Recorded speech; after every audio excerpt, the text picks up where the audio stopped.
I would like to welcome all the participants and the speakers. So, as we have been mentioning, you would have got a mail or probably get another round of mail. This is to collect feedback, which is going to be very important in order to plan our future editions of this summer school. Towards the end of this lecture, we will also post the link to the feedback in the chat window and also in the Zoom. So there's no way you can lose the link. So please, give your frank feedback, and it will be very useful. Okay. So with this, I think we can get started. We have with us Mr. Rounak, one of our student volunteers. Sumant will formally introduce the speaker. So the speaker will speak about the MOSIP project, which is a very important project that's currently going on, and also the speaker will try to address privacy aspects of it. Okay, so over to you, Sumant, to formally introduce the speaker. Sure. Thank you, sir. Thank you, sir. Thank you for giving me the opportunity to speak about MOSIP. Hello, Mr. Rounak, 1 second. Sumant will introduce you formally, and then you can get started. Sumant, please continue, please. Yes, sir. Hello, everyone. Welcome to this afternoon session. Mr. Rounak Nayak's topics for today is modularity and data privacy in MOSIP. Mr. Rounak Nayak is a product management consultant at IIIT Bangalore. He has many years of product development experience from conceptualization through launch and deployment. He has effectively partnered with various third-party vendors and integrated the product in multiple countries. He has an MBA degree from Xavier Institute of Management and BTech from IIIT Bhubaneswar. He has been awarded the Pillar Award by MOSIP, Modular Open Source Identity Platform. He has been awarded CREST Award for Exceptional Contribution and Certificate of Excellence for Outstanding Performance by Mindtree Limited. Now over to Mr. Rounak Nayak. Thank you, Sumant, for the introduction. So, okay. So MOSIP, okay. MOSIP is one of the closest product to me because I have been working on this product for the past 4 years, okay. Starting from the inception of this product. The MOSIP product is actually incubated in IIIT Bangalore, okay. It is a short form for Modular Open Source Identity Platform, okay. This is basically a national ID system that is provided or created for multiple countries to use. Okay, so based on this ID system was first of all concepted in IIIT Bangalore back in 2018.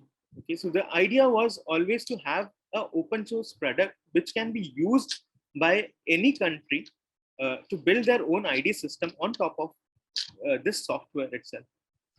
They wanted to make an ID system which is independent of any vendor lock-ins. There are national ID systems all over the world, but the problem is these ID systems are governed or run by a particular biometric vendor who creates a lock-in for other vendors to come in. Okay, so today, let's say an ID system is deployed in a country X by a biometric vendor, he would always make it compatible for his or her own devices, okay, so that the country is going to buy only his devices. So that is where the vendor lock-in comes into picture. But MOSIP doesn't do this. MOSIP has built a standard and published a standard out so that any player, whoever is able to provide a device, biometric device, which is compatible with the specifications specified by MOSIP, can simply connect to MOSIP and use its biometric devices. Okay, so today there are many countries who have integrated with MOSIP. Okay, we have nearly 25 plus vendors who are integrated with MOSIP right now and are providing their products worldwide. Okay, MOSIP, as you know, is an open source project. So we are funded by a couple of funders like Bill and Melinda Gates Foundation, Media Networks, NORAD, and Tata Trust. And as IIITB is a custodian for MOSIP. You might have seen if you have visited a IIITB campus, you would have seen a MOSIP experience center created where all our devices and a whole registration setup has been made. Okay, so there are, as it's an open source platform, we kind of have various characteristics that govern the MOSIP product. Okay, so I'll go to the next slide. Okay, so we'll talk about the characteristics, but first let me talk about the countries as well. So we started off in 2018, and till date we have 7 countries who have signed an MOU with MOSIP and IIIT Bangalore, so that MOSIP can be deployed in their country. So some of these countries have gone for a live production itself, like Morocco and Philippines are live with MOSIP, while other countries like Sri Lanka, Guinea, Ethiopia, Togo, and Sierra Leone have done a pilot with us. And soon some of these countries are going to do a production, go for production also. And there are multiple countries still lined up to sign an MOU with MOSIP. So this has been the journey of MOSIP. Okay. And with this journey, we have also grown as a product. I will be talking about modularity in MOSIP, okay? And how various countries have made us more modular day by day and every day by providing us challenging use cases. Okay, so we'll discuss about some country related use cases at the end of the presentation. Now coming to the MOSIP modules. Okay, these are few of the MOSIP modules that we have. Okay, as you know, this is a identity platform. The modules in MOSIP starts from pre-registration. That is the module to book an appointment, okay, by providing some basic demographic information about yourself and creating an appointment before providing your biometrics. Okay, so the first module in MOSIP is called pre-registration, where a resident simply goes, provides his demographics, books, selects a center where they want to visit, okay, a center which is near to their house, and book an appointment for registration. We have a registration client module, which simply goes ahead and collects the biometrics of the residents using a layer called the MDS. Okay, so this MDS is the one I was talking about, is the software section which the device vendors build in. Okay, so that they can connect with the MOSIP's registration client. Similar to the registration client application, we have a mobile app as well, using which we can collect biometrics. Okay, this is all available. These devices, these apps are all available in IIIT Bangalore MOSIP Experience Center. Okay, so once a packet or a data is collected from a person or individual, right, we process that data to make sure that this resident or this person is not going and providing multiple sets of biometrics in multiple centers, okay, and trying to get multiple IDs. So we do something called as deduplication. Deduplication is basically finding duplicate against the whole population. This deduplication process is a very extensive process. So we use a third-party component called the ABIS, that stands for Automated Biometric Identification System. ABIS basically has a gallery of biometrics that are collected, and it compares against that gallery and finds out duplicates. Once a uniqueness is identified, we store the ID data, final ID data, in something called as ID repository. And ID repository is basically the repository or the source of truth once an ID is identified as a unique ID. Okay? And finally, we have a IDA module or the ID authentication module, which is basically exposed outside so that multiple entities can use it for authentication. Okay, and parallel to these modules, we have some sub modules, okay, like administration, reporting, partner management, to basically monitor the partners like device vendors and ABIS vendors who are integrated with MOSIP. and a resident portal for the resident facing applications or features. Okay, so these are various modules that we have in MOSIP. You can relate MOSIP to the Indian foundational ID system, Aadhaar, okay, which is actually a closed project. Aadhaar is basically a closed project. It's a sister concern of MOSIP.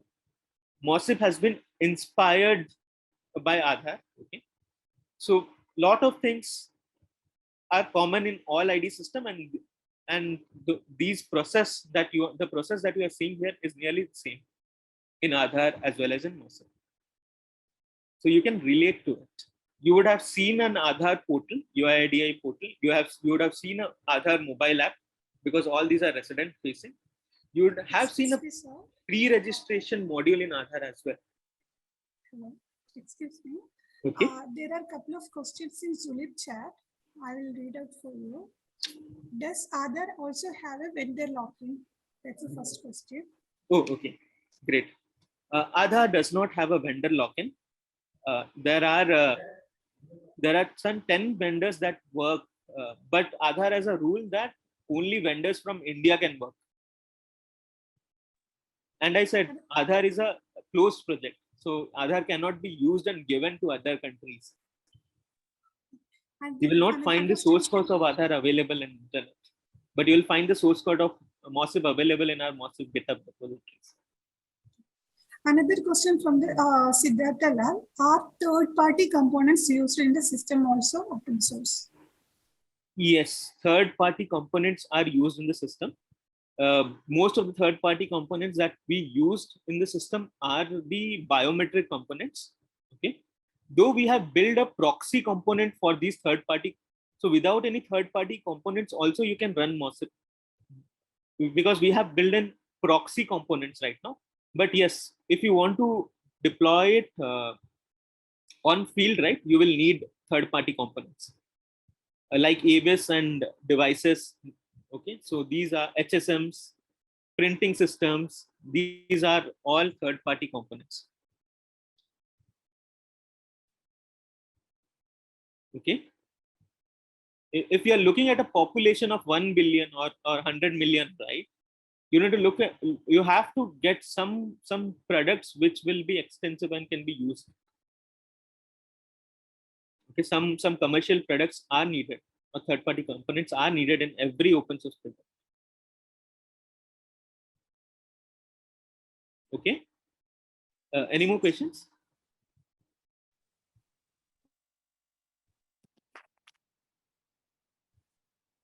Okay, so moving forward,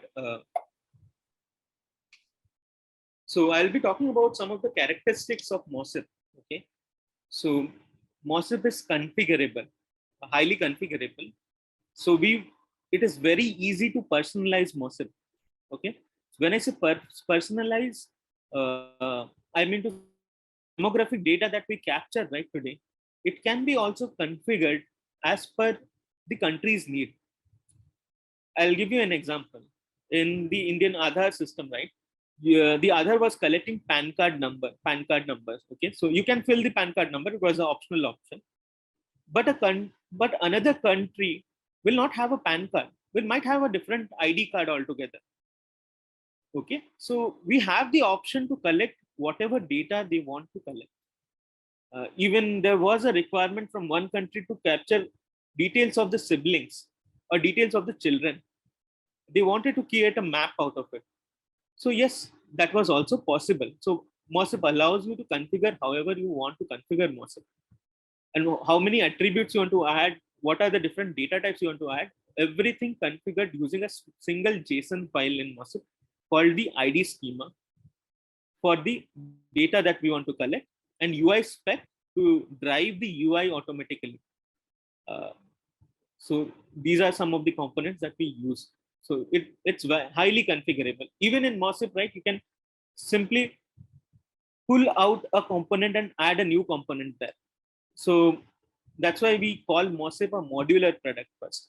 So all the components that we saw just a few minutes back, okay, can be interchanged. We can have a different pre-registration module completely here.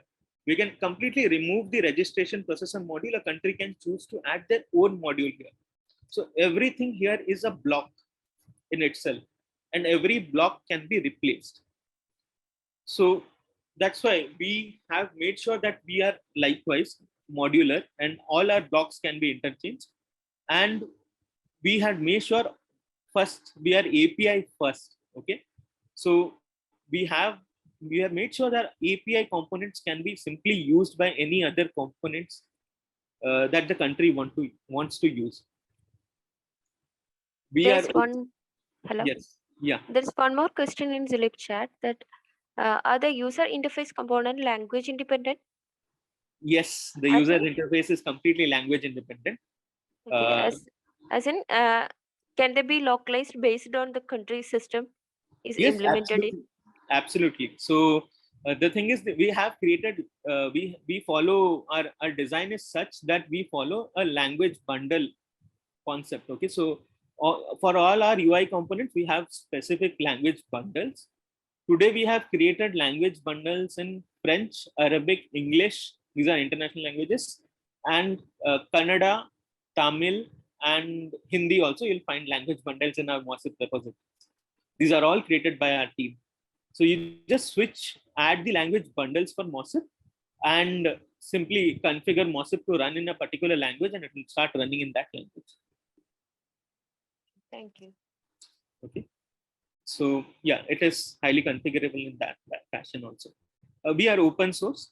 You can find our MOSIP repository in GitHub. Just go to GitHub and type MOSIP, and you'll find our source code available there itself. All our code gets into GitHub, into different release branches and develop branches, and our developers are constantly updating the repository. We are secure. We are secure by design. We have made sure we have some rules related to security. We will talk about that in upcoming slides. We make sure all our devices are secure. That's why we have that software layer called MDS, okay, where we make sure the device standards and specifications are all taken care. Hence, we have released a spec out, okay, for the device vendors. So these are the specifications of the devices that should be available. So we have so that there is no attacks due to improper devices. Okay, so we need to make sure that the biometrics that are getting captured are not just captured and stored somewhere, and replay attacks are not made. So I'll give you an example. You go to a telecom service provider in India, okay, to get a SIM card. You give your biometrics there, okay. Let's say you give your thumbprint there, okay. The case should not be that after you give the thumbprint, right, after you leave the place, after half an hour or so, the person has captured your thumbprint and using the same thumbprint to request for another SIM card.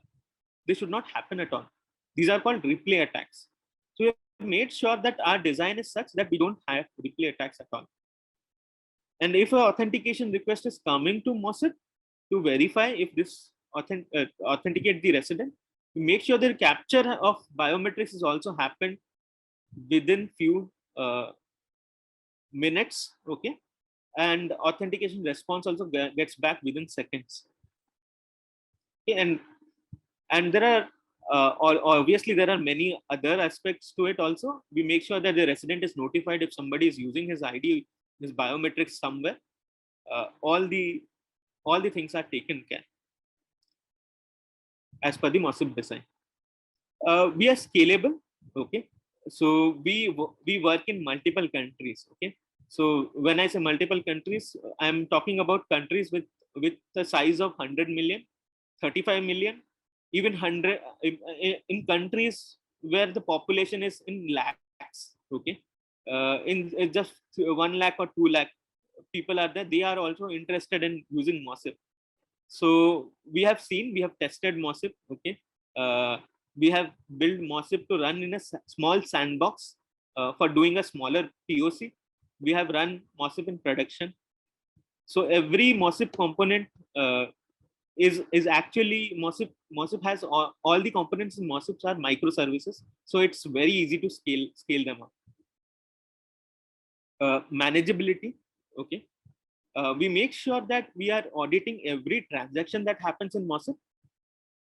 And obviously everything before releasing anything to a country or releasing any Docker for MOSIP side or doing any release in MOSIP, we go through intensive testing and upgrade testing. So the countries can easily adopt MOSIP, upgrade to the latest version, or get the latest patches from MOSIP as well, who are live right now on field. Privacy by design, it's very important for you. We will be discussing that in detail. What is privacy in MOSIP, okay, and how we are dealing with privacy concepts in MOSIP.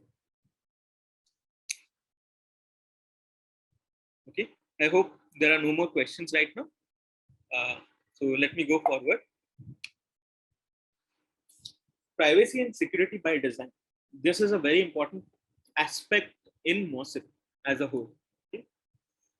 So first of all, what is privacy in an ID system? Right? We want to create a level of anonymity. Okay, we want to protect the user's data, user's PII data, and user's identity. You don't want to share the user's ID number to anyone else. Okay, even if the user requests. Okay, we don't want to go in that fashion. A foundational ID, right, is acts in a country as a legal identity. Okay, and identifies the person as unique. Okay, that is very, very important. Right now, we are also into the digital identity space. Okay, so we want to make use of the foundational ID as a digital ID, where you don't need to go and physically submit an ID card. Okay, so you can digitally share the data, maybe via QR code, maybe via verifiable credential. Okay, we'll talk about verifiable credentials soon. So these are few concepts how an ID data can be made digital and shared with various entities for verification purpose. Okay. So the main agenda of any foundational ID or national ID is to make sure that the resident is uniquely identified. This is Rounak, and this is this is Rounak, and he has this ID and every details around it. So we have to make sure that this person is uniquely identified. That is the foundational ID's job. But with that, it should not share the data with any entity, maybe even if it's the government itself. Now coming to security, right?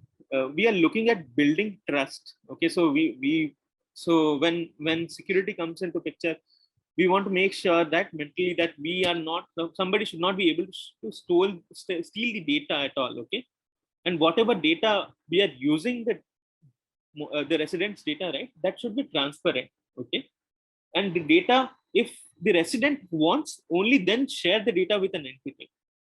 For example, nowadays you might be going to banks and create a new bank account, right? You have to provide your Aadhaar ID. Once you provide your Aadhaar ID, they verify your data, whatever you had provided earlier, and do a eKYC. You would have heard about this term called eKYC, right? When you log into your any apps like Uber or Ola, or do any payments, right, with Paytm or PhonePe or Google Pay, you do a eKYC using your Aadhaar ID. So basically, you provide your Aadhaar ID and the OTP to your registered phone number. They verify you and provide your basic demographic data back to the concerned application. Okay, so there you are giving your consent that maybe Paytm should access your demographic data that you have stored in Aadhaar, or PhonePe should get your data and verify it. So all that transparency of usage of your data, right, should be there. So built-in trust should be there. We should make sure that the ID system is protected from hackers. Okay, there is no attacks, man-in-the-middle attacks, brute force attacks. None of those attacks are happening in the system. We should have contingency plan against everything. So we have made sure that is there. And there are many worries that there might be gaps, there might be spams, there might be phishing attacks. So how to handle all that stuff is also somewhat taken care always. Okay, So that's about security, privacy, that as a concept. Okay. But in MOSIP, right, similar to looking at those concepts, right, MOSIP has made sure that in terms of privacy, right, we have made sure that individual is the owner of the data. Any resident who is registering that is the owner of the data. So we have made sure that whenever a data is shared with any entity, it is shared only after the consent is provided by the resident. So resident is authenticating, that means the resident is also providing a consent. If the consent is provided by the resident, only then we share the data to any entity. Okay. Security. So we make sure that whatever data we are sharing, right, is shared with utmost trust. We make sure the data is digitally signed and the signature can be verified with the receiving parties. Okay. If we are sharing of data with the bank should be able to digitally verify that, yeah, MOSIP has shared the data. No one else has tampered the data in between. Even the data that we share is encrypted and shared. Yeah. There is another question in Zulip. Yeah. Is it possible to explain how replay attacks are prevented? Oh, also, okay. is it one more question is there? Also, is it possible to prevent such attacks without an additional authentication layer like the OTP? Sorry, the last line I didn't get you. Is it possible to prevent such attacks without an additional authentication layer like the OTP? Okay. Yes. Yeah, replay attacks, first of all, can be prevented. Okay. So I'll tell you how they are prevented. So when the data is shared, right, is captured, first of all, the data is captured from where? From the device. Okay. Then let me take an example. Let's say we have a telecom provider like Airtel, okay, who is having some devices. It is capturing the device. Capturing the biometrics of a resident on his device. From the device, it is sending the data to its own server, and from the server, it is sending the data to MOSIP for authentication. There are 3 layers or 3 touch points. Okay, the first touch point of biometric data is the device itself. So in the device, right, we have found out that there are multiple types of devices. There are mostly there are 2 types of devices. We call them L0 device and L1 device. Okay. These L1 devices come up with a chip, security chip. Okay. This is like your, these chips are right now available in your latest laptops as well. Okay. These chips have an encryption key stored in it. Okay.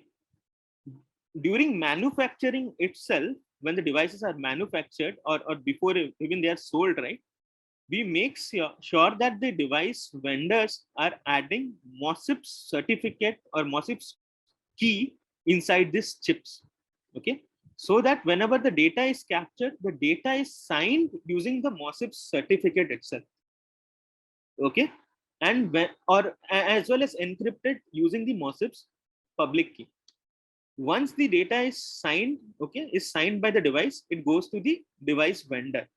Okay, now with the Airtel telecom partner. Okay, now the telecom partner, whenever gets the biometric data, they will also have to sign it using another certificate provided by MOSIP for the telecom partner. Okay, now 2 people have signed the request. Now this request is now sent to MOSIP. Okay, now when it reaches MOSIP, what MOSIP does is it verifies the digital signatures. Okay, and it verifies the certificate with which the data has been signed.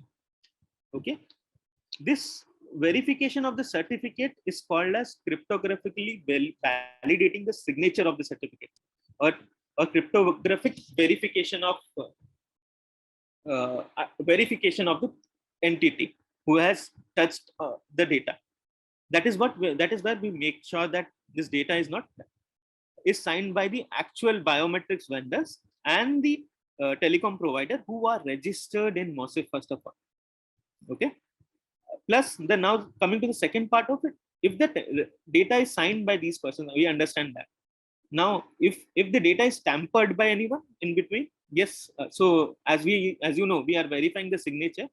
We are verifying the integrity of the data that is shared. So tampering is by default verified there itself. Okay. So these are the two ways to verify. And the third way, replay attacks. Okay. When the data is captured itself, right, automatically from the device, a timestamp is also noted. Okay. And when you process the packet, and when the telecom partner is also touching the data, it is also sharing a timestamp. So we make sure that the request that is reaching MOSIP, right, is reaching within a certain time. Sir, the same person asking about like, so essentially only MOSIP approved device can be used for Yes. capturing data. Actually, yes, they are kind of right. It is not MOSIP approved device. Yes, one is MOSIP approved devices, okay, who have the security infrastructure within it. Second is it should be MOSIP certified vendor. The vendor has to get a certificate from MOSIP, okay, and MOSIP provides the certificate. It's if they adhere to the security standards, the certificates will be given to them. So as I said, right, so we have opened a partner program also. So where we help the device vendors partner with MOSIP. Okay. So there are 25 plus vendors right now, different device vendors who are providing multiple devices to MOSIP. Thank you, sir. There is another question. Just like TPM, trusted platform module. He's asking about chips where the data and keys have been stored. Yes, they are TPMs only. So we call them FTM, foundational trust provider, trust module. It's exactly same as TPMs. Okay, thank you. So there is one more question from Siddharth Lal. It's a continuation of that question. Since all authentication requests are timestamped, what happened when the request does not reach on time? Oh, okay. So if a request does not reach on time, they will obviously get a 504 error. That is a timeout error. So we are expecting the request to reach within 5 minutes of data capture. Okay. If it exceeds that 5 minutes of time, we'll simply reject that request and reject it, as well as we'll log it, so that we understand which vendor is, so that we can do a fraud analytics on it and identify which vendor is creating this problem. Okay, this delay can occur due to valid reason like network lag, something. In developing countries, okay. where bandwidth may not be as good as then. Okay, so we have seen this working in developing countries right now. At most delay of getting a response back is max of 1 minute or 2 minutes, not more than that. Okay. So we have tried and tested in developing countries as well. Okay, thank you, sir. Yeah, capture, you do a capture, you send a request, and you get a response back within a minute. That is the whole thing. Yeah. Then he have one more question, that is, what is the attack okay within that time frame? Sorry? What is the attack okay within that time frame? Adapt. Like okay. before 1 minute over. Okay, if the request is coming before 1 minute, right? Yeah, before 1 minute is over, like that. He's asking about what is the attack occurs within that time frame, like before 1 minute is over. Sorry, I still didn't get the question. If I can rephrase, I think if the attack happens within the window of 5 minutes. Okay, in the window. Yeah. Okay, got it. Okay, if the attack happens within the window of 1 minute. Okay, so if the attack happens, right, first of all, trust. Okay, trust is very important, right? We talked about digital signatures. If the record is signed signed by us or not. If an attack happens, man in the middle attack happens in between, right? What will the intruder do? He will not send the record to MOSIP itself. the request will fail there itself. Okay. Now, what will this person do with that data? The data is encrypted with a certificate, with MOSIP certificate, and they will not have the private key to decrypt the data, right? So there are things that are kept there. Okay. So knowingly, if somebody even gets the data, comes in between and tries to have somehow the telecom provider's system is compromised. Okay. And they are getting some data, but the particular biometrics that was captured from the device is kind of encrypted by default using the L1 devices itself during the capture itself. So they will not be able to do anything with the data. And we make sure that whatever request MOSIP is receiving with a digital signature, and whatever response we are also sending, we are sending a signature of the response in the header itself with the keys provided to the vendors, okay, or MOSIP partners. So that is also taken care. Okay, so that whenever they receive a response, they verify the response as well, saying that okay, this is the response sent by MOSIP, and no one else in between. Okay.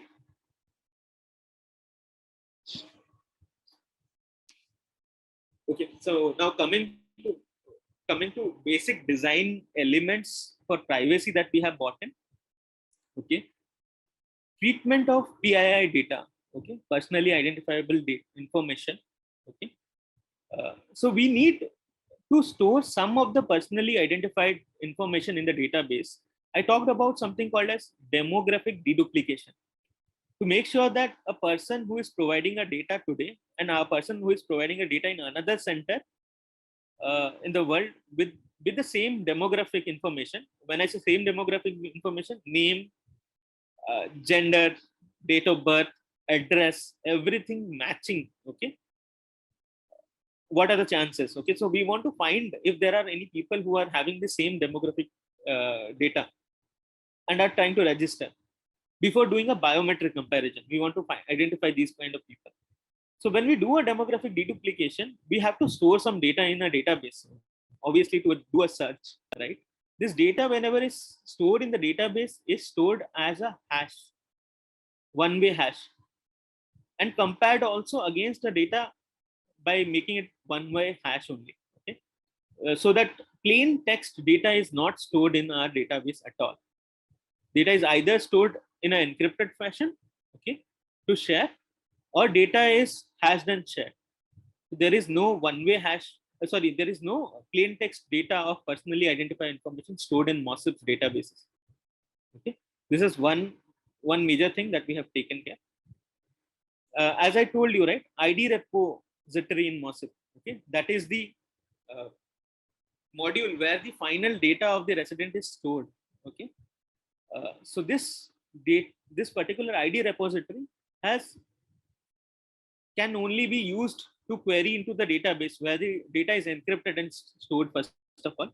And this encryption, how it is encrypted, with which key it is encrypted, is also not known to us. Okay, we are using something called as zero knowledge encryption. We don't know the keys which are used. There are n number of random keys that are generated, and based on some parameters, the keys are selected and the data is encrypted.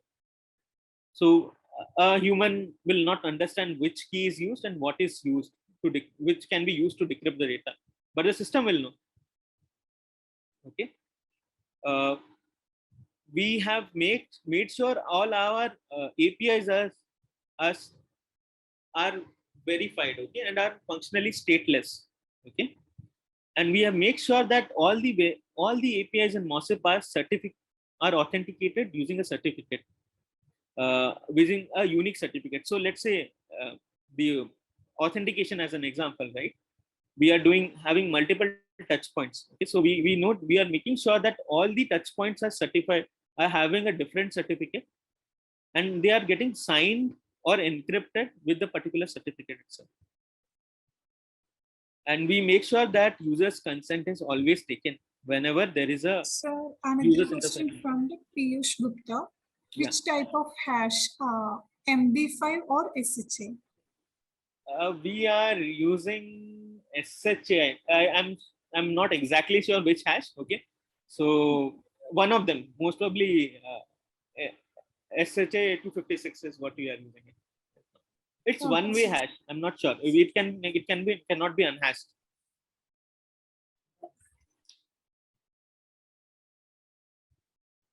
Okay. So now coming to the design elements. Okay.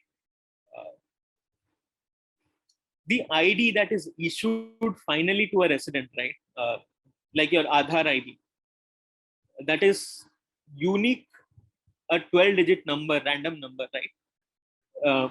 That is given. We have made sure that this number is unique, okay, and everybody receives at least one ID.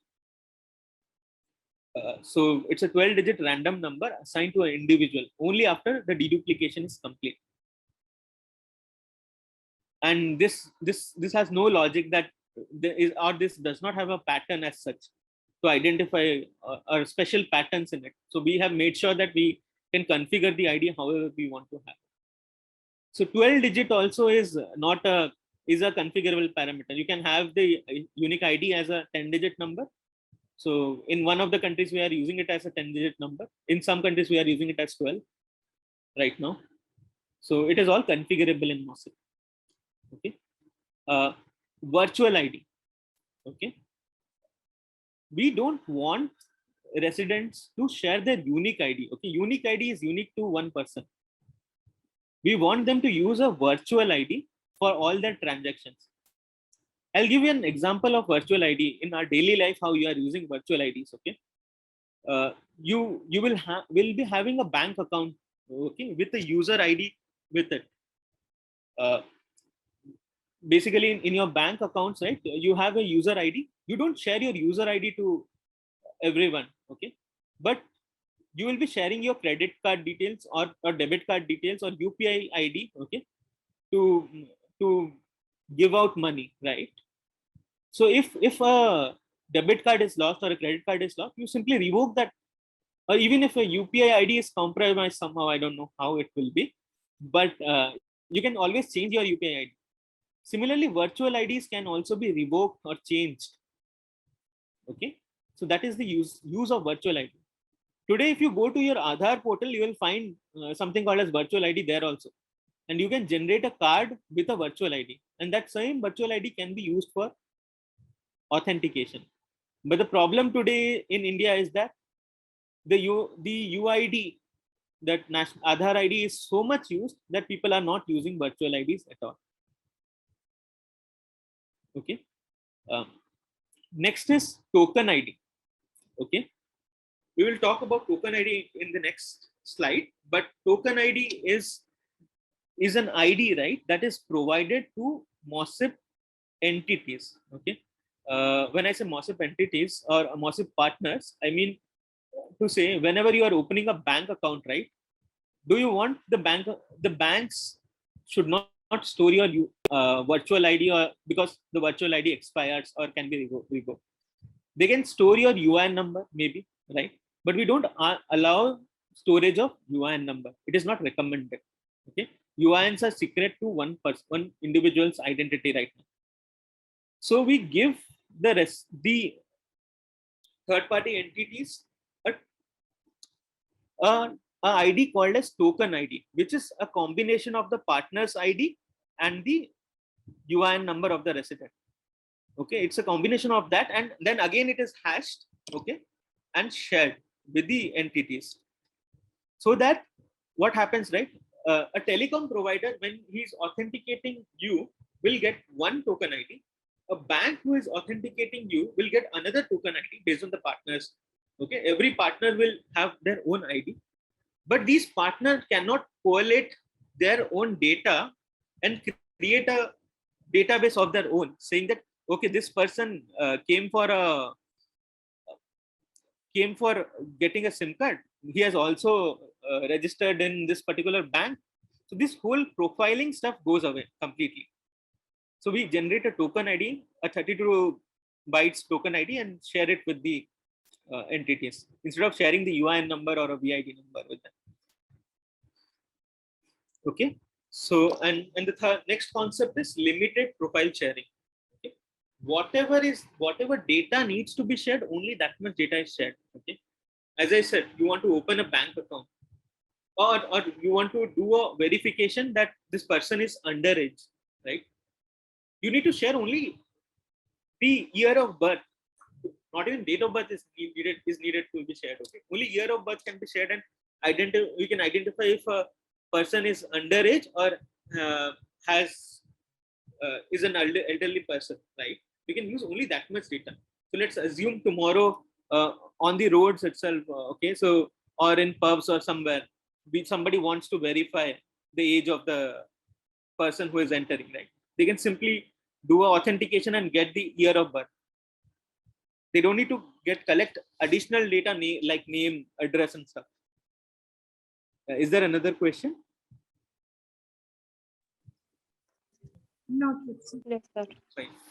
Okay, so now coming to the next part. So we maintain history and alerts. Okay, every transaction that is made is recorded. Obviously, PII data is not stored, but the transaction information is recorded. And if the person's phone number or email ID or any other mechanism by which we can communicate them is configured in MOSIP, right, then we notify them as well.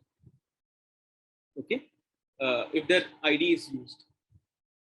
There is also an option to lock authentication. Okay, so let's say you don't want to do the authentication, use your biometric authentication at all. You just only want to use OTP, or you want to stop use of OTP authentication and only use biometric authentication everywhere. You can do that as well using MOSIP. There's a feature to lock your authentication. And MOSIP is also working on offline authentication. Okay, so it is also a very interesting area where we can authenticate a person offline. Okay, if because we work in developing countries, third world countries, and we want to make sure that whenever we are authenticating someone, we are able to even authenticate in remote areas. I told you, right, there is something called as verifiable credentials. Okay, so verifiable credentials are nothing but like a JSON, okay, which has which can be shared with any entity using a mobile app or a QR code, and this data is digitally signed and can be validated by another app altogether. So we are working on it, and we are looking into ways how easily we can do offline authentication. We are even working on USSD approach, where feature phones can be used also for offline authentication, authenticating using SMS itself. These are various areas where we are looking how to authenticate a receiver. Anonymous profile.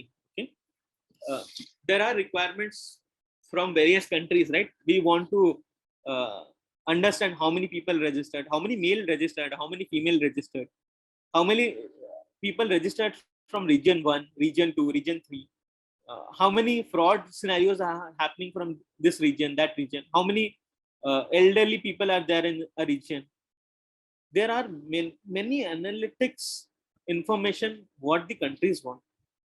Okay, and that has become a very important requirement today. Okay, so we have built something called as anonymous profiles, where whenever a person registers in MOSIP, right, we make sure that their data is kind of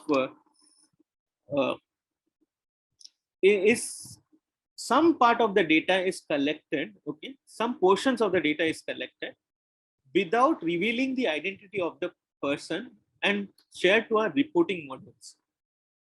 So when I say some part of the data, we share age groups.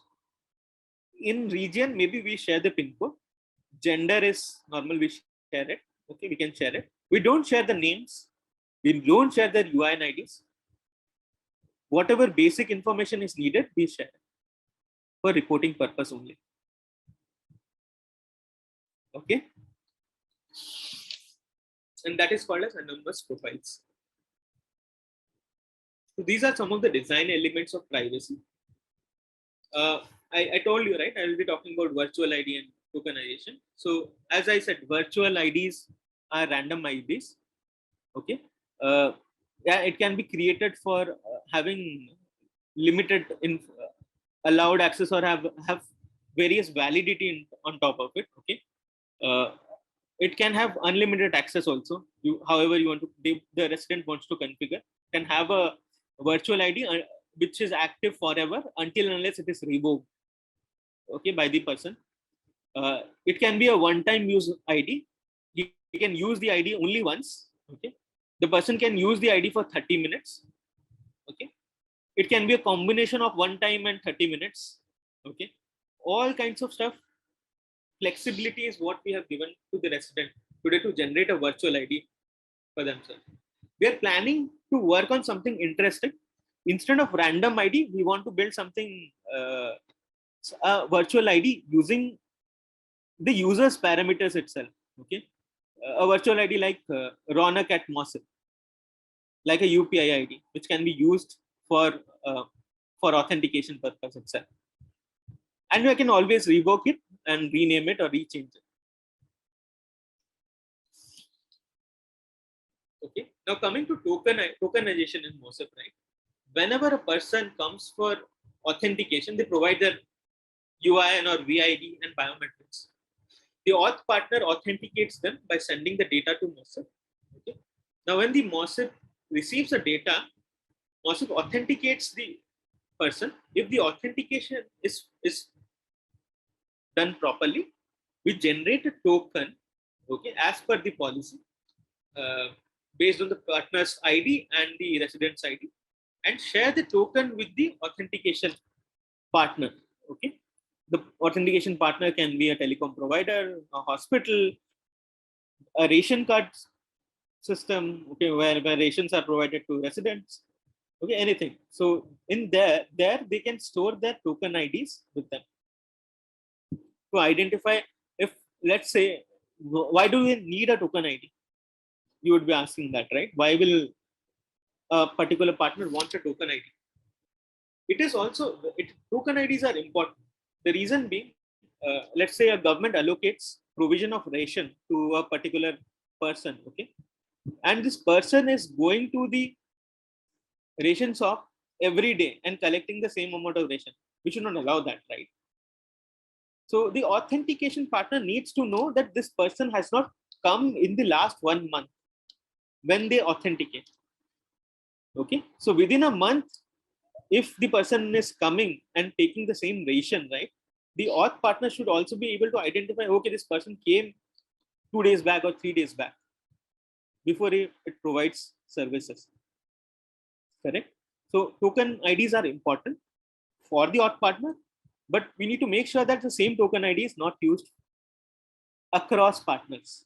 Okay, so that's the reason. So we have made sure that the third party agency don't get a UIN number, instead they get token ID, and future token ID, for future transactions also, the same token IDs will be always received by the partner. Okay, and token IDs are different for each third party agency to make sure that profiling is not done. Okay, and even a token ID can be changed. Okay, so when I say changed, I'm talking about a scenario, let's say, where you are sharing token ID with a telecom service provider, and the telecom service provider's database is hacked somehow. Okay, so if it's hacked or compromised, so next time he wants to authenticate, okay, he lets us know that, okay, my tokens are hacked or are compromised. So what do I do? So next time when he does authentication, we make sure that he is receiving 2 tokens, okay, a new token and an old token, so that it can update its own database and make sure all the tokens in its database are updated with a new token of the resident when the resident comes back again. So all that stuff is also taken care here.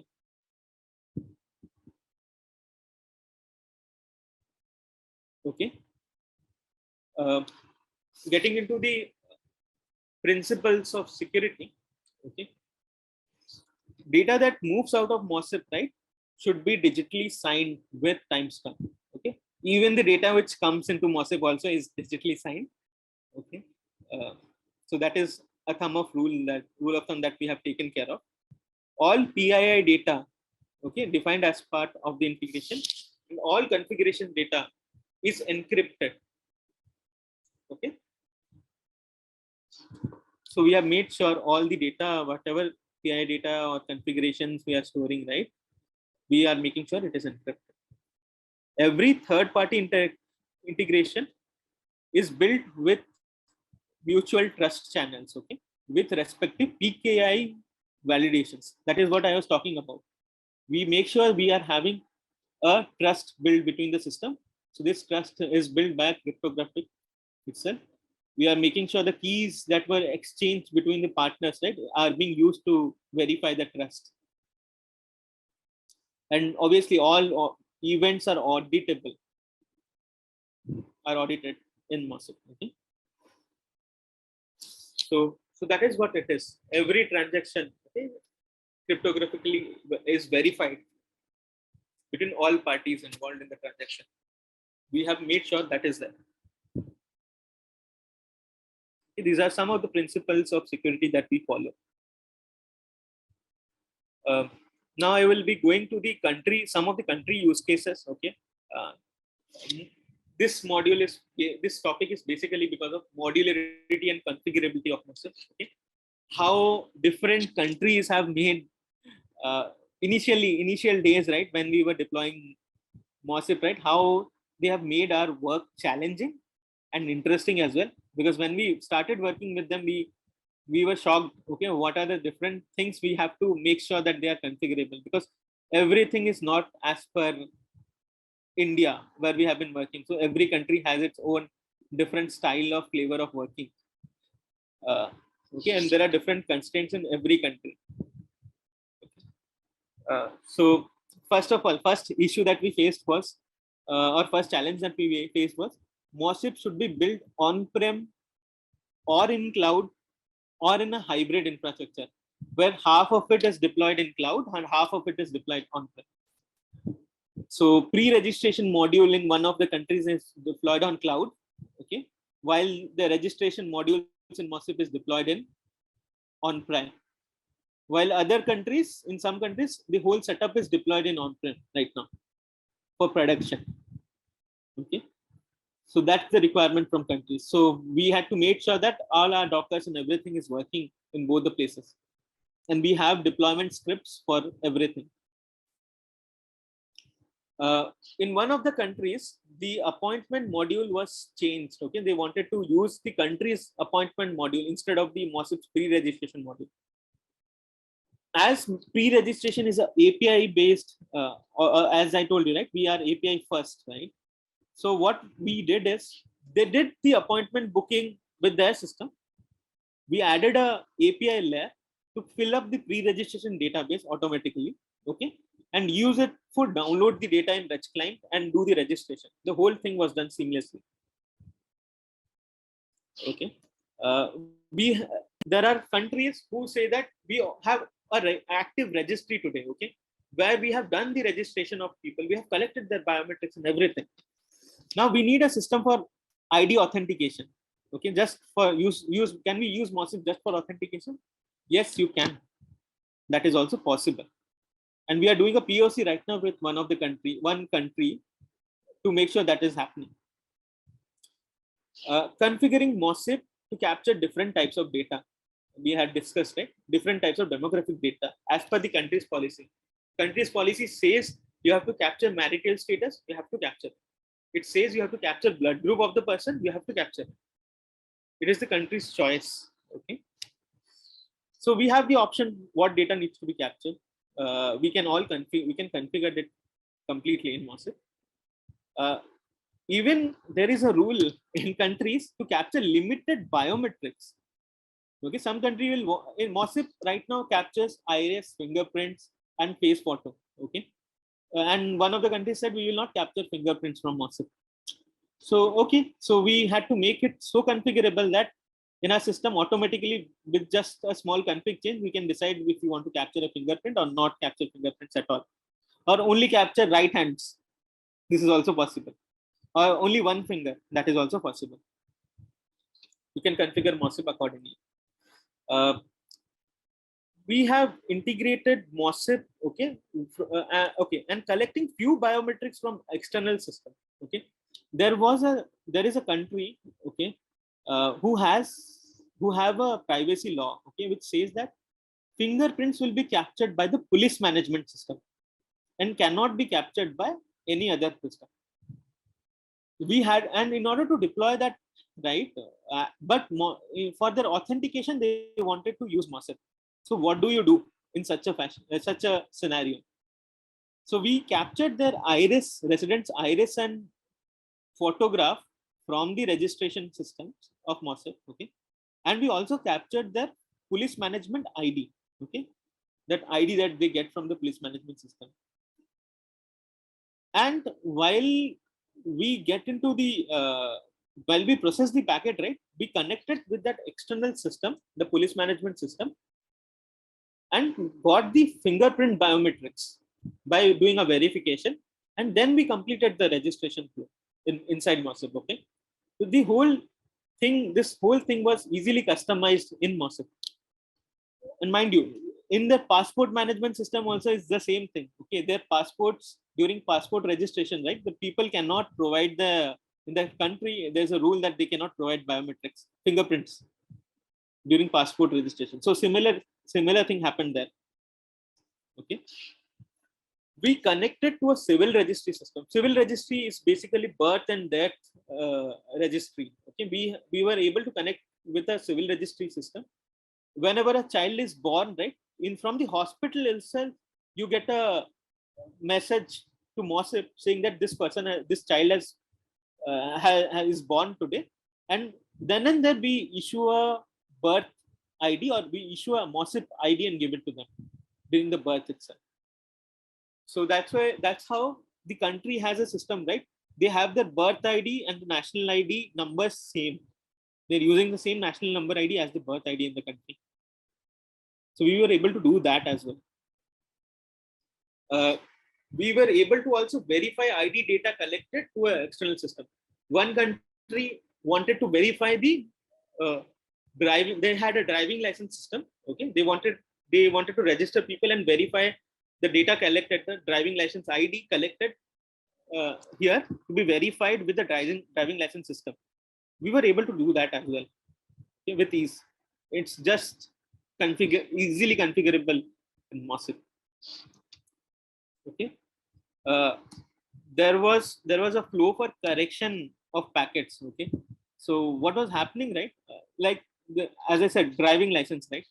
My name is Rounak and I have given my driving license.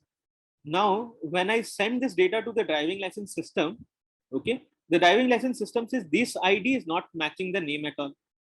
Because what has happened, right? Somebody has typed the name while registering the resident wrong, and that's why it's not matching with the driving license system. So they had an option to review the document, that is the card photograph shared by the resident as a proof, okay, and update the data by creating a correction packet after taking a consent from the resident.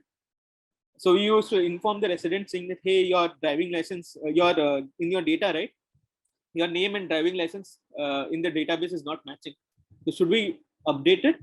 So the resident gives his consent, okay, because after the resident verifies the data, and then after that, the data is validated and updated in the MOSIP system. So we had to build something likewise. Okay, sharing the data with card printing system based on the country's policy. So we had to share some information with the card printing system. So the card printing system basically needs some demographic data that they want to print in the card. They also want to have the photograph of the resident. They also wanted to know the best fingers that were captured, okay, the quality of the best 2 fingers that were captured in the system, so that they can verify the person. Whenever the person comes for authentication, right, you can use the best fingers for authenticating. So that information also they wanted to print in the card. So MOSIP is so configurable that we were able to share that information as well to the resident. And sharing data with ABIS system. So for the deduplication purpose, we have some certain rules in the countries. Okay, so they don't want to do deduplication of face. They don't just want to do deduplication of fingerprint and iris. Though they capture all 3 biometrics, they want to do deduplication only for the 2 sets of biometrics. That is also possible in MOSIP.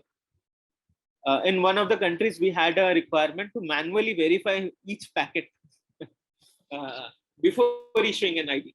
I'm not sure why, but they wanted to do that, and they did it also, easily integrating with MOSIP, where a person can easily, there can be a manual verifier or an officer who verifies the data before even, and documents that are shared before even issuing an ID card.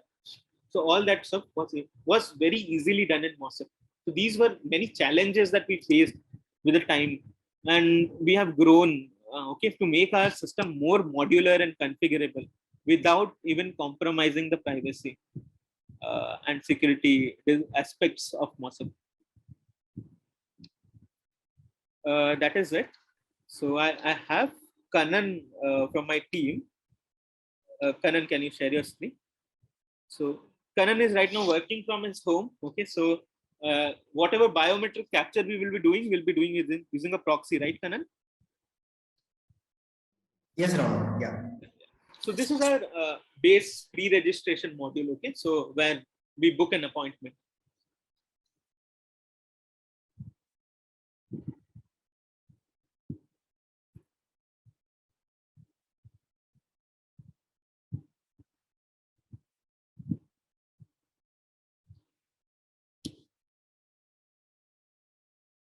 Okay, he has got a OTP.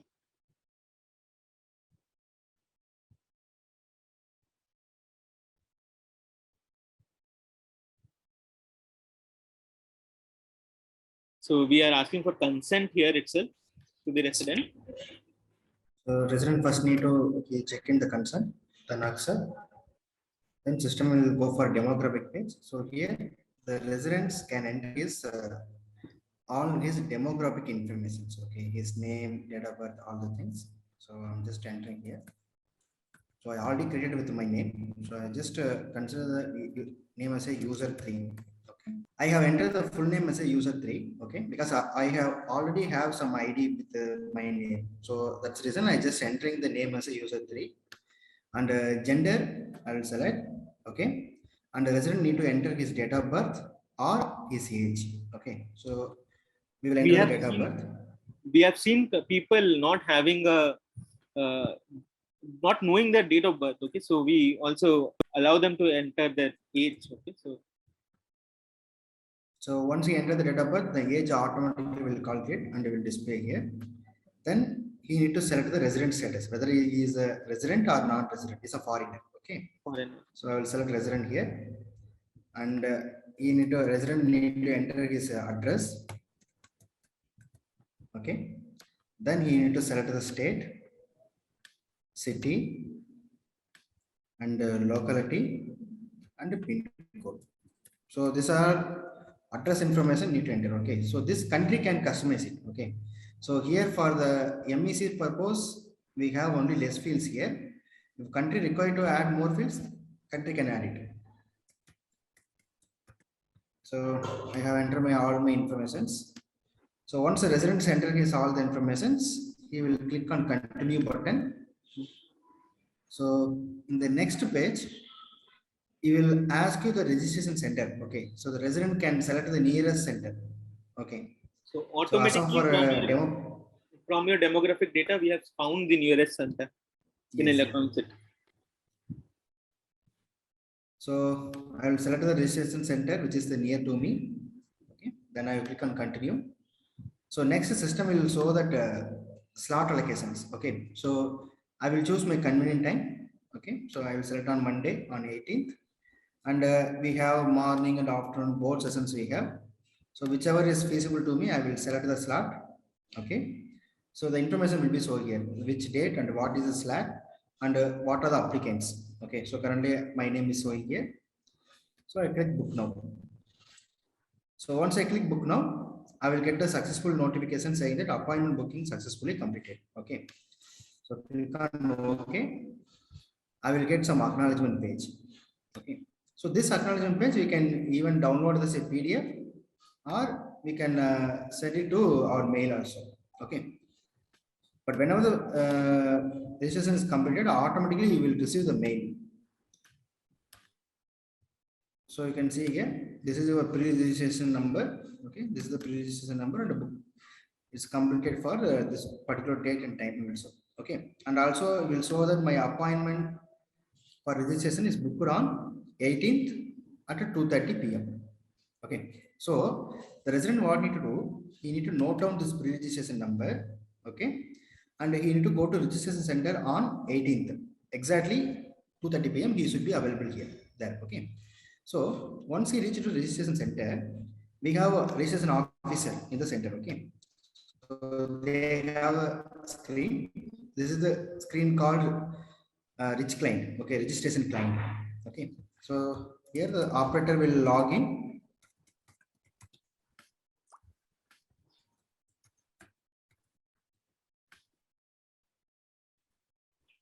So this particular UI will be used to our registration center. Okay. So now currently I have logged as an operator. Also, I have the supervisor role also. So I have the following menus will be available with me. So now what we'll do, our operator will click on new registration, and he will get the pre-registration ID from the resident. Okay. So if you see that, this is our pre-registration ID. Okay. So he will copy this ID. He will enter here and he will click on fetch data. So when he click on fetch data, whatever the resident entered the details, okay, it will display here. So it will automatically populate. So no need to operator need to enter one more thing. Okay. So he will directly populate the data and he will show to our resident for the verification whether this all the demographic details are okay or not. Okay. So once residents confirmed that this data is correct, then he will click on continue. The next page will go for document upload.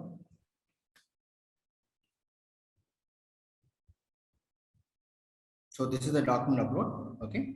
So here we have the consent form from the resident and the resident proof of identity and the resident proof of birth and the proof of license and the proof of address. In case the resident have some exceptions, like the residents don't have one finger. Okay. So in these situations, they will upload the medical certificate or other certificate which is provided by the government, and they can scan the photo. Okay. So as part of MEC, we have make it as all as non-mandatory. That's what the continue button is enabling now. In case countries can choose it, they can choose the mandatory documents also. Okay. So currently I don't have any scanner with me. Okay. So I'm just proceeding that without uploading the document. So this is our biometric capturing page. Okay. So here what I will do, the operator scan the resident's biometrics. Okay. There is an iris, right finger, right hand, and a left hand, and two thumbprints and a photo. Okay. This all the information he will capture, okay, by using the real biometric devices. Okay. So as of now, I don't have real biometric with me. So I'm using the proxy device. So first resident what will do, he will select that iris, he will scan that iris here. Okay. So the iris will display here. Then he will scan the right hands. In case the resident don't have one finger, okay, we have some issue with the finger. Okay. So the operator will select that particular finger as a exception. Okay. And he will scan the remaining fingers. So you can see that 4 fingers is displayed here. Okay.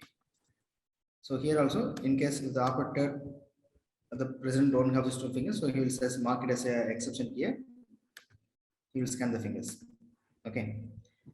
Then there are 2 thumbprints and the resident photo.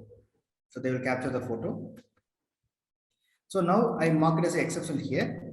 Okay. So to prove that there will be a exception photo supposed to capture. Okay. So if you see the exception photo, he will capture the resident photo. Okay. He need to show his all his scans where the fingers have the exception correct. You need to show the fingers and we need to take the photo. Okay. Once we collected all the biometric informations, then operator will click on continue. So this is the preview page. So this basically this preview page, the operator will show to our resident to verify it. Okay, so the resident will go through this all the informations and he will confirm that yes, this all the informations captured is correct. Okay, so once resident confirmed, then operator will go for continue button. So here you need to authenticate. The operator need to authenticate to create the packet. Okay.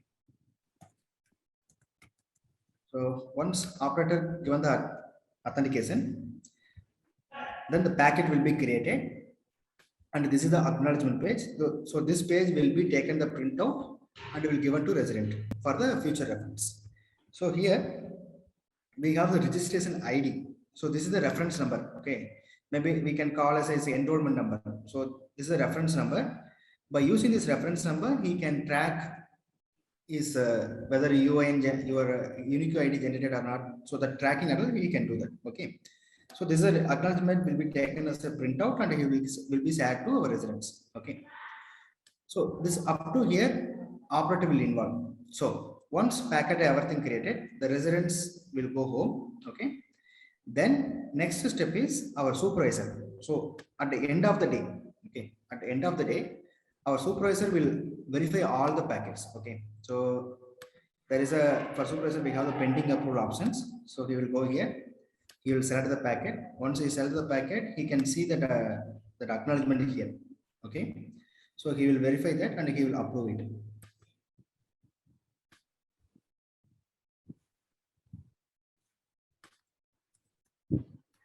So as I have both operator and supervisor role, so that's the reason both options visible to me. Okay. So country can control it that one person is operator and one person is a supervisor. That's also they can control it actually. Yeah, so they can hire an agency to enroll people, and there can be a government officer who is approving this at the end of the day once the registrations are done.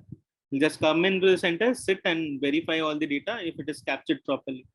We had seen this happening in India also. Okay, so the reason being there were cases where some fraudulent activities were being done. Okay, a male was registered but a female's photo was there. All kinds of blunder the people can do. Okay, the agencies can do just to register people, because they get a token amount, right, for every registration. So there is an operator involved here to verify that all that stuff. So there is a question in chat, Zulip chat. The deduplication check happens at which stage at time of forward? Okay. And yeah. And Go what ahead. happens if the MD does have a duplicate? Yes. So yes, very good question. Okay. So deduplication happens in the backend after the packet is uploaded to the backend. So now what Kanan will be doing is will be uploading the packet. Kanan, can you upload the packet? Yes. Yeah. So he'll be uploading this packet to the server. Okay. So now once the packet is uploaded to the server, in the server side, we will have a ABIS configured, which will do the deduplication. Okay. So now this once the deduplication is done, right? Let's say a duplicate is found. Let's assume the duplicate is found. Okay. So now we will have two persons, right? One person who is already registered in MOSIP. Okay. Another person who is trying to register in MOSIP. So these two records will be shared with a person in the system called as manual verifier in the backend, okay, who has to verify these two data. So they compare the demographic information. Also, they also compare the biometric information using a proper 1:1 match SDK. And based on the manual adjudicator's decision, there might be multiple manual adjudicators. Okay, we'll take a call. Once they identify it's a duplicate, they simply go ahead and reject the packet.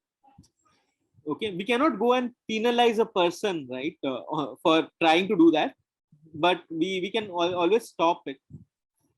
See, the thing is, duplicate is a scenario which can happen due to a very simple and straightforward reason. Okay, I'll give you an example for duplicate scenarios.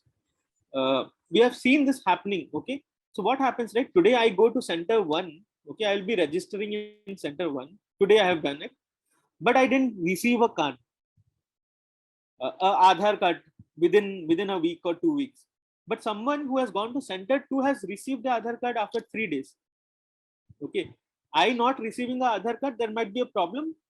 My postman didn't deliver the card on time, or the card is lost in transit or something has happened, I've lost the card. Okay, let's assume that. So what I will do now, so as I see my friends are getting the cards from center 2, I'll go into the center 2 and try to register. Correct? This is what people have been doing on field. And people doing this on field, we cannot go and punish them. Okay, so they don't know the system in detail. We should have a proper communication strategy for such incidents not to happen. But yes, if such a thing is happening, right, we'll obviously try to reject the packet in the backend. There is another question. Before the upload, all data is residing on the local machine. If yes, does not present a security risk? Okay, so all the packets stored here are encrypted, cannot be decrypted. Okay, because we share the public key to the desktop application here, registration client, and this with the public key encryption happens. Okay, but the decryption will happen in the backend only, can be decrypted only in the backend. Okay, with the private key, which is stored in a HSM. So all that thing is controlled here. So there is no possibility, even if this data, right, is somehow stolen from here or picked up from here or copied from here, can be decrypted. Maybe Karan, can you open the folder and show it to them? This is a file. Can you try to open it? Yeah, 30. Yeah, can you try to open it? Sorry.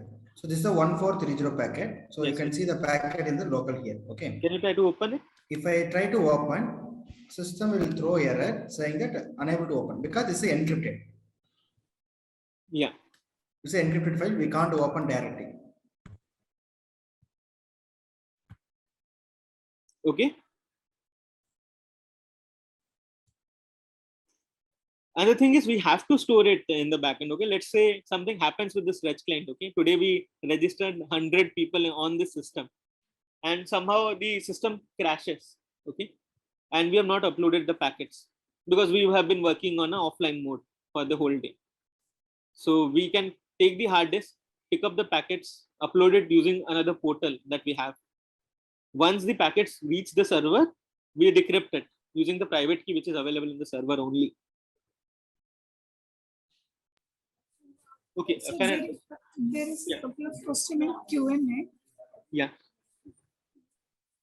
What is HM? Marji asking, what is HM? Sorry, HSM. Sorry, what is HSM? Okay.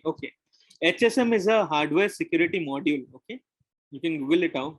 Okay, so these are hardwares which store certificates in private keys. Okay, when we do symmetric key encryption, we have a public key and private key. We store the private key here. So it is very secure. You cannot tamper it and open it and get the keys out easily. Thank you, sir. Another question is from Annapurna. Do MOSIP need data in clear for the purpose of deduplication? As I said, you are right. We cannot encrypt the data, correct? So, and do a deduplication, obviously. So that's why I said when we do a demo dedupe, we do something called as one-way hash and store the data. Okay. So this one-way hash data is kind of stored in the database, and then the deduplication is done for demographics. For biometrics, we encrypt the data and share it with the ABIS. The ABIS system has a hardware HSM module in it, okay, and a private key. It decrypts it. After decrypting, it extracts a template out of the fingerprint images or face images or iris images. Okay, so template is a long byte of arrays from the images they are deriving it, which can uniquely identify the person, and they use that for deduplication purpose. Okay, I'm not sure if you have heard of some. I'm sure many of us would not have worked on minutia or biometrics. Okay, so those kind of, in the fingerprints you have various points called minutia points. Okay, these can be digitally converted into a number, and then compared. Okay, so we store those data. So these are called biometric templates. And yeah, so we use a 32-bit token. Yeah. So it's 32 byte token, sorry, not bit, 32 byte token. I think there are no more questions. Okay. So yeah, Kanan, you can go ahead. Yeah. So now One more question in chat. Is raw data stored anywhere at any stage, or is all No. data hashed and stored? See, if any in tables, right, we store it and hash and store. But in some places we have encrypted data and stored. Raw data is not stored anywhere in the system at all.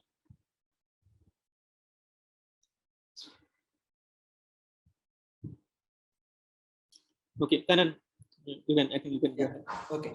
So now we have uploaded a packet. So once packet is uploaded, immediately the residents will receive a notification. Okay. So he will receive the notification saying that hi users, we have received the request for registration against this RID. Okay. So this mail he received before processing the packet. Okay, just kind of notifications. Okay. Now once his packet successfully processed and once the UIN got generated, then he will get this kind of notification saying that your UIN has been your RID has been successfully processed and your UIN card will be shipped to your postal address. So like that he will get the notification.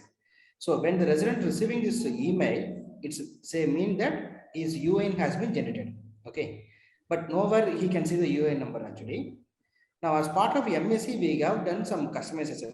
Okay, because this MOSIP is open source, we can do our own customization anywhere. Okay, so we have done some customization.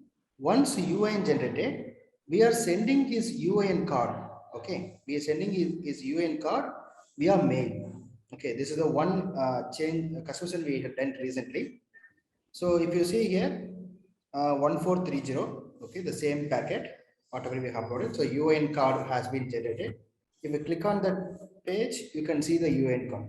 Okay, so this is the UIN number, and this is the virtual ID. So there are two types of virtual ID we have. One is permanent virtual ID, another one is temporary virtual ID.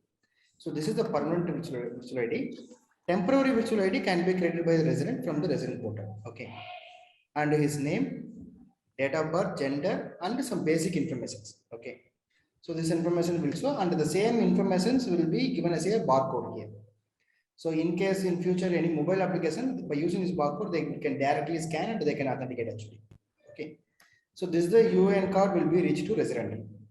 Now, once the residents got this UIN card, he can use some government services, which is authenticating this by using this MOSIP, and they can provide the services. Example, some SIM card. Okay. So what this resident supposed to do? He should take this UIN number or EID to the vendor. Okay, maybe it's a SIM provider or someone. Okay. So now what does the SIM provider will have? He have some portal. Okay, which is for the authenticating purpose. Okay. So here what I will do, the residents will give this UI number virtual ID. Okay. For demo, I will take the virtual ID. So the residents will give the virtual ID. There is another question in chat. Yeah. There is no password to PDF. Google can read this. Is it privacy lost? Correct. So as Kanan informed, right? This email, the last email that is sent, right, is not by default in MOSIP. Okay. Just for the demo purpose, we have created it right now. When the countries download when the residents download this card from a resident portal, right, they will have the option. The card will be encrypted, password protected. Okay, so all that stuff will be there. This is just for the demo purpose we have created. Yes. So currently we have disabled that actually. Yeah, and as well as password protection is there, but we have disabled it only. Yes. Because we are testing it right now. So now the residents will give his virtual ID, okay, and he will opting for OTP authentication, OTP based authentication he is doing, okay. So now the vendor, he will take his VAID and he will enter here, and he will request for OTP. When he requests for OTP, the residents will receive the mail. You can see here. See, you can see that the state response is OTP request success. Okay. So in this case, the residents will receive the OTP via email. So yeah, you can see here. So the residents receive the OTP. So this OTP he will share to the SIM provider, and the SIM provider will enter the OTP here, and he will click on send auth request. Okay. So when he authenticated here, if the OTP is correct, then the vendor, that means the SIM provider, he will get some basic informations, okay, of the residents, and he will store it into his database, and he will provide the SIM card to us. Okay. So this is the eKYC. So basically, after authenticating, MOSIP will send some information, whatever required for the particular SIM provider or vendor. Will share the information and they will create the account from their local site. Okay. And this information that is shared, right, will be actually encrypted and shared. Yes. Maybe, Kanan, is it possible to open the command line of this application? I'm not sure whether we are displaying the command line. Yeah, I think some information, yes. And that's completely encrypted. You will not able to read it. Yeah. Yes. Scroll up a bit. Maybe. Fine, it's unreadable. It's okay. So I just wanted to see if the token. Yeah. Wait here. Yeah, transaction ID, version, some details are there. Can you show token ID? Yeah, there is a odd token ID that is shared. Yeah, I was talking about this token ID. It's not the UIN, it's not the VID. There's no relation to it. Okay, it's a random token ID. N number of times he does the authentication, he'll get the same token ID every time. And the demographic data that is shared, as well as the photograph, if it is shared as part of the demographic data, it will be encrypted and shared. Yes, basically, I'm decrypting this by using my private key and showing it in the UI. Yes. Even this, if you scroll up, that is the I think there's some request also he has created. We will not be able to show you, the logs are very huge. The request that he generated initially is also digitally signed and sent.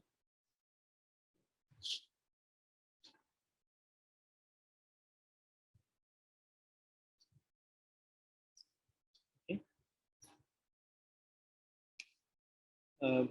I think that is all we had.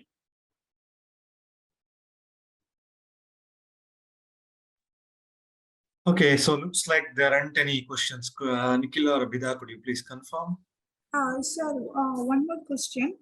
Why is the data being made available to the service provider? Should it not only be provided in hashed form? So yeah, so okay, got it. Okay, so the data is provided will be only provided to registered service providers. Okay, so we registered the service provider first of all. Okay? And when the person did the authentication, we are sharing the data in encrypted data is what we are sharing. Okay, after the consent of the resident. Okay, not without the consent of the resident. The consent is taken as part of the authentication process.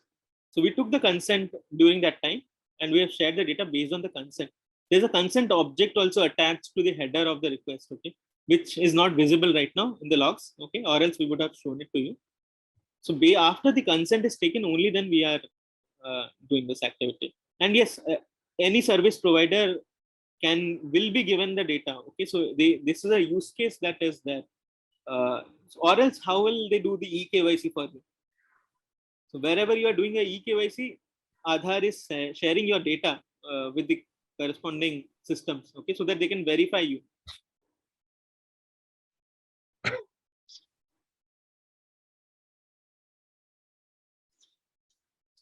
I guess that's it then. There is no more question left. Perfect. Okay, so then let's thank our speaker, Mr. Rounak Nayak, for an excellent talk. It was very interesting to get to know the details of MOSIP, right? And also thanks to Mr. Tamarai Kannan for the nice demo. And this brings to close